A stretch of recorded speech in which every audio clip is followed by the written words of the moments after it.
Judging by the title of this video, you guys already know what's going on. We finally got my favorite head unit out there for the WRX.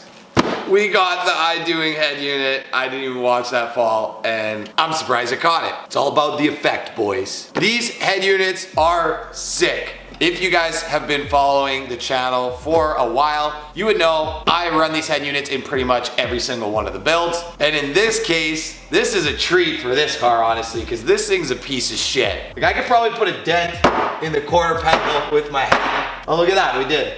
Nice. So this thing is way too nice for this car, but we got one anyways because they're sick and Apple CarPlay is nice to have in a daily. So we're gonna get this thing opened up and then I'm gonna show you guys how to install it, which in these cars is like a 15-minute install, honestly. It's so easy because Idoing gives you everything in this kit that you need just to plug and play, put it in the car, and everything should work. Boom, a table just appeared out of nowhere. What is in the box? Same thing as always. Got the Idoing card with their QR codes and warranty information. Lots of foam in this packaging, which is a good sign. We got our main harness.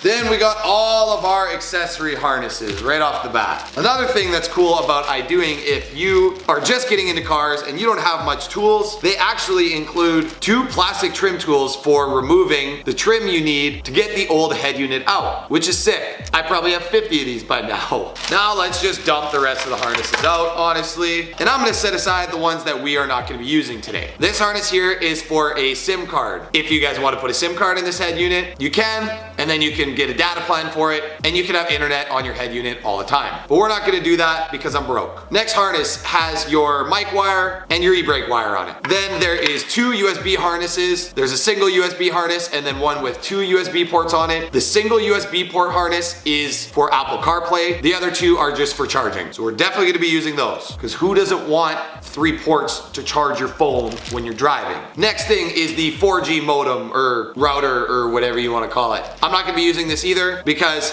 I'm not putting a SIM card in it. You only need these 2 if you're putting a SIM card in your head unit, which we are not. Next harness has the input for your reverse camera. It has your amp turn on wire if you're running an amp. There's another harness on here that I'm not 100% sure what it's for. And then there's another brake harness on here. I honestly think this one might be for the e-brake or the one on this harness. I'm not sure, we'll figure it out. But we'll be using both of those. This car already has a reverse camera on it because it has a JVC crappy head unit in it, but the reverse camera works. So maybe the RCA for the reverse camera will still plug into this one and we can have a reverse camera on the Idoing head unit. Then we got a microphone, which we will definitely be using for hands-free calling.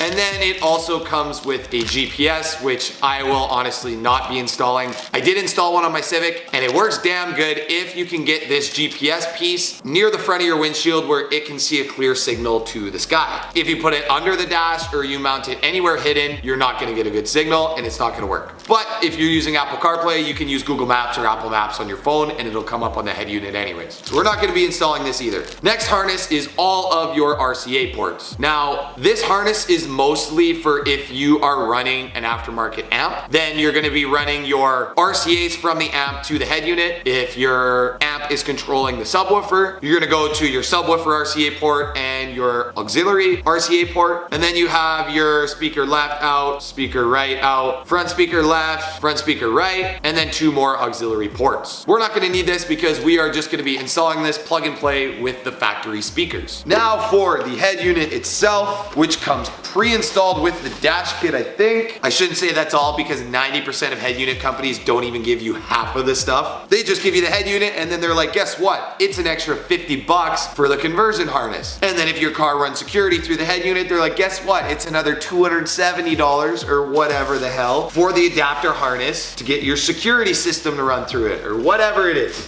It's expensive and Idoing includes it all in one kit. This one I believe is the 9-inch head unit. I don't think they sell a 11 or 12-inch head unit for this car, but we got an 11-inch one in the Civic and it's a damn flat screen TV in your car. So I'll be happy with this one in this car. So before we even install it in the car, I'm gonna get all the harnesses that we need from here plugged into the back of the head unit. And they all have different connectors, so you can't mess up and put them in the wrong spot. Basically, just plug them into each connector that fits. First up, the single USB harness goes right there. Now for the dual USB harness, in that top right plug-in, the reverse camera and amp on harness, bottom one right there. Now our mic harness is a 6-pin. I think it goes under here. Nope, maybe this guy. Got it right there. See what I'm saying? You guys literally can't mess this up. Our microphone will get plugged in once we get in the car. And now our main harness from Idoing looks like it actually has RCAs in it.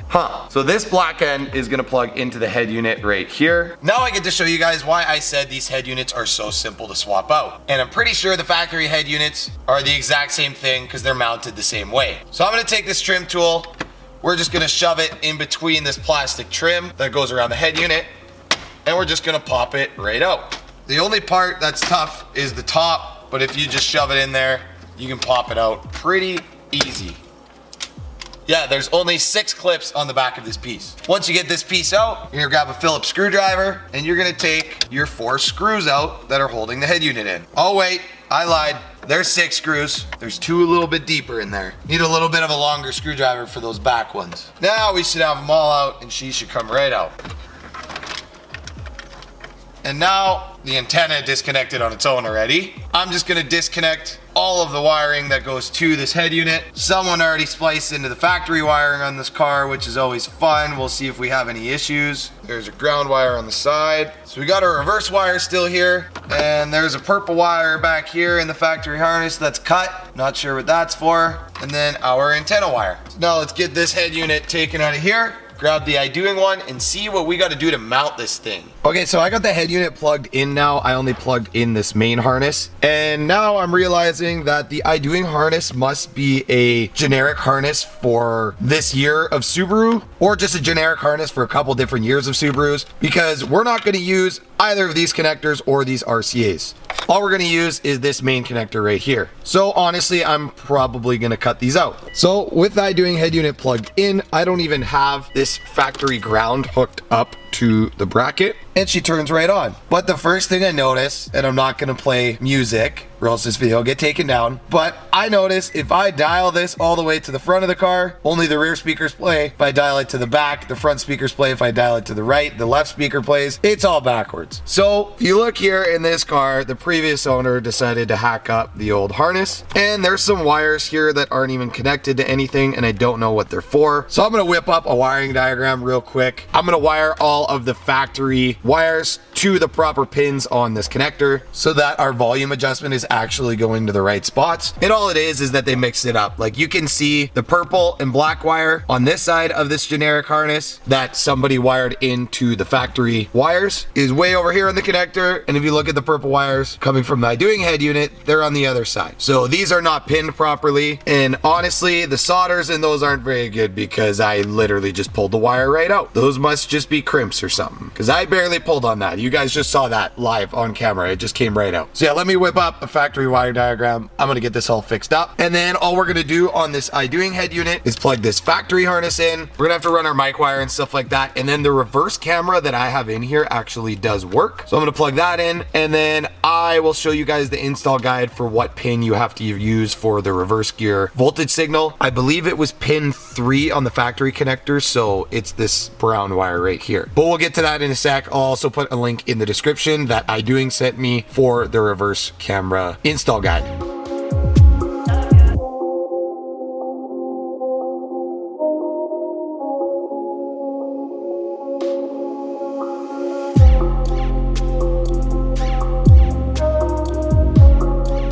Okay, we finally got absolutely everything wired up. You guys won't have to do that. I only had to do it because the previous owner of this car wired everything wrong and the speakers were not wired to the right spot. So now everything is hooked up 100% properly, and I actually wired in the reverse camera RCA and the power wire for it, and I checked my reverse camera does work on the Idoing head unit, even though this reverse camera was for a JVC unit. So just so you guys know, if you guys are installing a reverse camera, the power wire for that reverse camera goes to pin number 3 on this connector that plugs into the Idoing unit, which is the brown wire right at the top. So now that we got all that installed, I I want to get this head unit put in, but we got two issues. One, we got to run the mic wire first, and two, we're going to need to do some trimming to make this fit. So I ended up contacting Idoing directly, and they told me that this head unit should clip in just with these clips on this trim piece, and it should be secure with just that. But it doesn't fit into the factory trim piece because you guys can see the head unit is too wide and this is too big. But if I take the head unit and just set it in here, it does sit nice. It's just not secured by anything. So here's what we're going to try and do. I'm going to take a Dremel and I am going to trim out this little extension piece here and this piece on this side, and then we're going to line it up and see what else we need to do to get it to fit.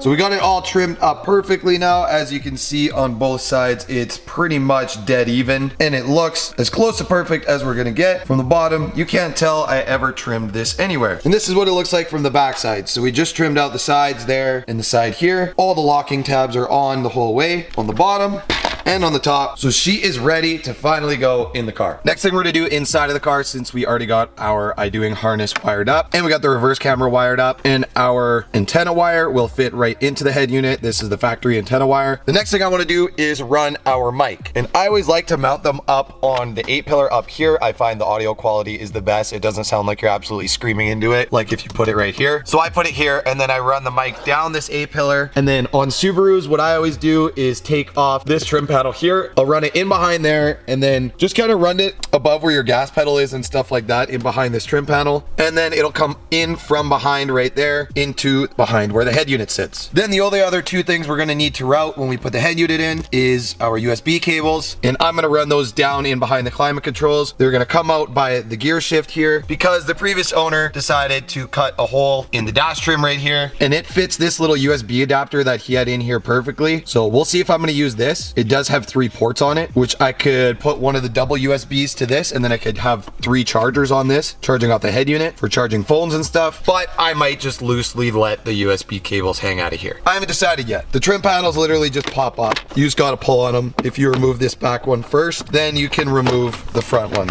and they come off super easy. There's no screws, no nothing, just a bunch of pop clips, and they come out. So you can already tell it's all loose. So I'm gonna time lapse through getting all that stuff routed, and we'll get everything on the back of the head unit plugged in, get it all installed, and then we'll see how this works. No screws involved in actually mounting this. It's just all pop clips. So hopefully it stays nice and sturdy. I'm a little bit nervous about it, but we'll see once it's in, because I have one of these head units in my Civic and it sits kind of the same way, and it's been super secure. I've had it in there for like a year.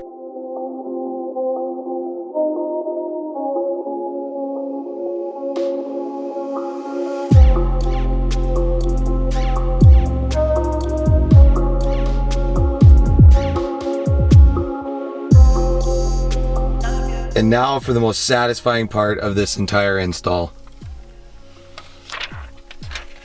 Ooh, she's shiny. So as you guys can see, everything is completely installed now and it looks freaking sick. The only thing that you can't really get at with this installed, well, you can get at it, you just can't really see it, is your AC button and your rear defrost button. They're there, you just can't see them from the driver's view. But if you look underneath here, you can still press them both. There's my rear defrost and there's the AC. So I can't really play music and get sound clips for you guys because this video will get taken down unless I play something copyright free, but you guys can hear the beep tones are working. And on this head unit, there is so many freaking options. Like in your EQ settings on these bars down here, you can go through and completely customize your treble, bass, everything like that. I personally like it on the pop setting. It has a really, really good sound to it. You can change it from the front to the rear, move your sound wherever you want to put it. I always leave mine in the middle. You can change your surround sound, so you can actually change the output of each speaker, and you can make the rear louder than the front. You can change your bass to a more low pass frequency and give your speakers more bass. If you install a subwoofer and you hook it up to those subwoofer RCAs in the back of this head unit, you can go to the subwoofer option and you can adjust the whole frequency and the volume and the settings for everything on your sub. You could also filter the frequency in hertz of the bass in each speaker as well. Then you obviously got your radio. See if we can even get a radio station. I'm in the shop, so it's not going to work very good. You can kind of hear it, but it's all fuzzy. Then this navigation option is only going to be if you have that GPS function hooked up, but it'll actually bring up a GPS, tell you exactly where you are, and you can can search up addresses, all that fun stuff. We're not gonna use this because I don't have the GPS hooked up. Then you can download movies on this thing and watch movies. If you go to your settings, it's basically like a tablet. You can do absolutely everything on this. You can adjust the color of your lights, you can adjust your sound, the brightness, literally everything. And if you have a car with steering wheel controls, which obviously this car does not have steering wheel controls, you can set your steering wheel control settings on this head unit. If you go to music, this is gonna be music that you have downloaded on the unit itself. We obviously don't have anything, so there's not gonna be anything in there. Your Bluetooth is obviously gonna be your phone hooked up Bluetooth. You can play music. And if you go here, this is where you connect to Bluetooth. When you press link, it'll start searching for a device. You pick the head unit on your phone, connect to it. And if you go to your settings in Bluetooth, it'll actually show your pairing password is 0000. So you'll have to put that in on your phone. Next thing that I'm gonna show you guys, and this is my personal favorite, if I go to the app screen there, you guys have Google Chrome on here. There's Google Maps, the Google Play Store. This sync thing is for if you have steering wheel controls, you can adjust whatever buttons you want to be pressed and you can select the function. This one has YouTube pre-downloaded on it. You can download whatever apps you want that are available on the Play Store. And the way that I do that is in your settings, if you go to Wi-Fi, you can actually hook this head unit up to your phone using your personal hotspot. And then you can watch YouTube and do all that stuff. That's why I don't worry about the SIM card. I just use the hotspot on my phone to have Wi-Fi on the head unit while you're driving. Or if you want to watch YouTube when you're parked camping or something like that somewhere. There's also a calculator, a whole bunch of other stuff on here. But now I am going to show you guys my personal favorite feature on this head unit, which is CarLink 2.0. I'm not going to edit this. You guys will see how fast it connects. It